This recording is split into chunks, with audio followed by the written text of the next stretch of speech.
নমস্কাৰ, আপোনালোকক পুনৰবাৰ স্বাগতম জনাইছোঁ। আজি আমি আলোচনা কৰিম আহিবলগীয়া শনি জয়ন্তীৰ বিষয়ে। অৰ্থাৎ শনি জয়ন্তীৰ দিনা আমি কি কাম কৰিলে শনি গ্ৰহৰ অশুভ প্ৰভাৱৰ পৰা আমি ৰক্ষা কৰিব পাৰিম, সকলোখিনি সামৰি আজি আমি আলোচনা কৰিম। আমি জানো যে নৱগ্ৰহৰ ভিতৰত অন্যতম শক্তিশালী গ্ৰহ হৈছে শনি গ্ৰহ।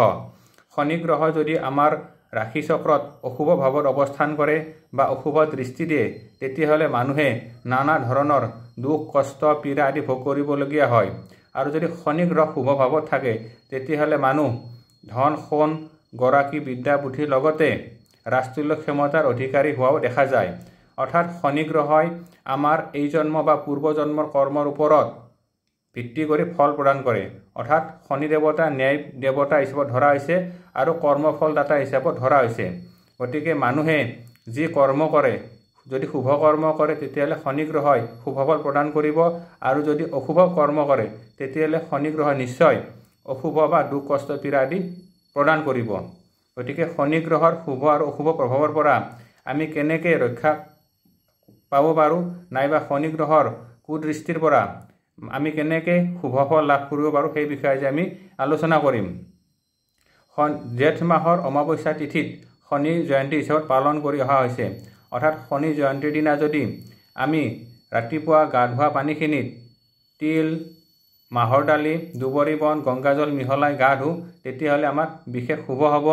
লগতে উক্ত দিনা যদি আমি শিৱলিংগত গংগাজল আৰু ক'লা তিল মিহলাই শিৱলিংগত শিৱৰ মন্ত্ৰ জপ কৰি পানী ঢালোঁ, তেতিয়াহ'লে আমাৰ শনি গ্ৰহৰ দোষৰ পৰা আমি মুক্তি পাব পাৰোঁ। লগতে শনি জয়ন্তীৰ দিনা যদি আমি শনি মন্দিৰত ধূপ চাকি জ্বলাই মিঠাতেল, মাহৰ দালি, নীলা ফুল, ত্ৰিশূল, বাতাচা আদি অৰ্পণ কৰি শনি পাঁচালি পাঠ কৰোঁ, তেতিয়াহ'লে আমাৰ নিশ্চয় শুভ ফল লাভ হ'ব। লগতে শনি জয়ন্তীৰ দিনা যদি আমি হনুমান মন্দিৰত গৈ হনুমান বাবাৰ চৰণত ৰঙা ফুল, সেন্দুৰ, নাৰিকল, কল, লাড্ডু অৰ্পণ কৰিম, 11 বাৰ হনুমান চালিচা যদি পাঠ কৰোঁ, তেতিয়াও শনি গ্ৰহৰ বিশেষ কৃপা আমাৰ ওপৰত থাকিব। শনি জয়ন্তীৰ দিনা যদি আমি বিষ্ণু মন্দিৰত গৈ ধূপ চাকি জ্বলাই বিষ্ণু লক্ষ্মী নামত প্ৰাৰ্থনা কৰোঁ, তেতিয়াও আমাৰ শুভ ফল লাভ হ'ব।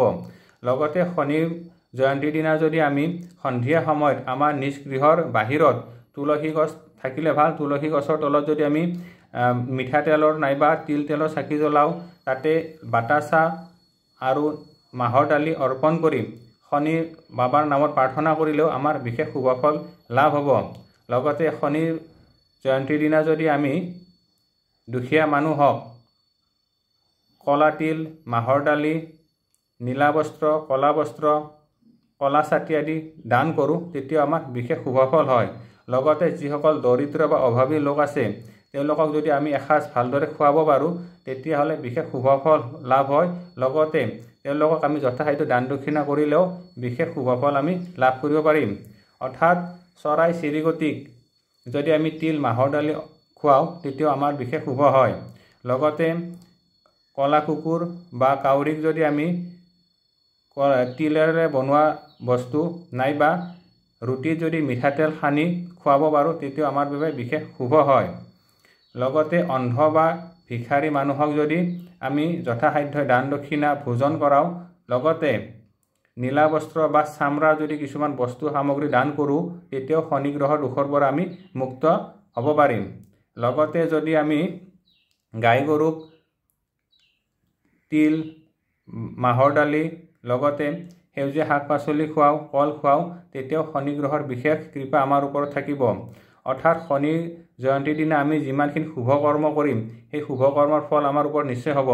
অৰ্থাৎ অশুভ ফল যিখিনি আমি কৰোঁ, অশুভ ফলৰ পৰাহে আমাৰ শনিৰ দুখ লাগে। গতিকে আমি যিমানখিনি পাৰোঁ দান দক্ষিণা আৰু শুভ কৰ্ম কৰিলে আমাৰ নিশ্চয় শুভ হ'ব। লগতে শনি জয়ন্তীৰ দিনা যিহেতু অমাৱস্যা তিথি থাকিব, গতিকে মা কালীৰ যদি বিশেষ প্ৰাৰ্থনা কৰা হয়, তেতিয়াও আমাৰ বিশেষ শুভ হ'ব। অৰ্থাৎ কালী মন্দিৰত গৈ ৰঙা ফুলৰ মালা, বেলপাত, ত্ৰিশূল, সেন্দুৰ, ৰঙা শাৰী, লগতে ফল মিঠাই যদি মা ভগৱতী চৰণত অৰ্পণ কৰা হয়, লগতে মাৰ নাম জপ কৰা হয়, তেতিয়াও শনি বাবা বিশেষ আমাৰ ওপৰত কৃপা হ'ব। শনি দোষৰ পৰা আমি মুক্ত হ'ব পাৰিম। ঘৰৰ লক্ষ্মীনাৰায়ণৰ নামত ধূপ চাকি জ্বলালেও শনি বাবা বিশেষ প্ৰসন্ন হয়। গতিকে আমি এইখিনি শুভ কৰ্ম কৰিলে আমাৰ নিশ্চয় শুভ হ'ব। লগতে শনি জয়ন্তীৰ দিনা যদি আমি হনুমান চালিচা পাঠ কৰোঁ, শনি স্তোত্ৰ পাঠ কৰোঁ, মহামৃত্যুঞ্জয় মন্ত্ৰ জপ কৰোঁ, মা কালীৰ 108 নাম জপ কৰোঁ, লগতে লক্ষ্মী বিষ্ণুৰ যদি নাম স্মৰণ কৰোঁ, তেতিয়াহ'লে আমাৰ শনিৰ বাবাৰ আমাৰ ওপৰত বিশেষ কৃপা হ'ব, আমাৰ ওপৰৰ পৰা অশুভ দোষসমূহ নাশ হ'ব। গতিকে শনি জয়ন্তীৰ দিনা আমি যিমানখিনি শুভ কৰ্ম কৰোঁ সিমানে আমাৰ শুভ ফল লাভ হ'ব।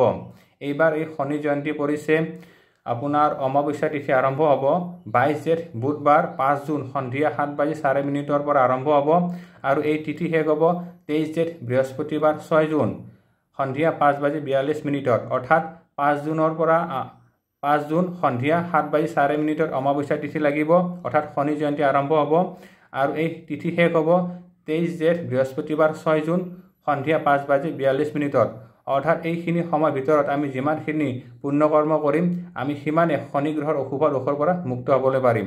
আজিলৈ ইমানে, পৰৱৰ্তী পুনৰ লগ পাম। ধন্যবাদ। ওম নমঃ শিৱায়।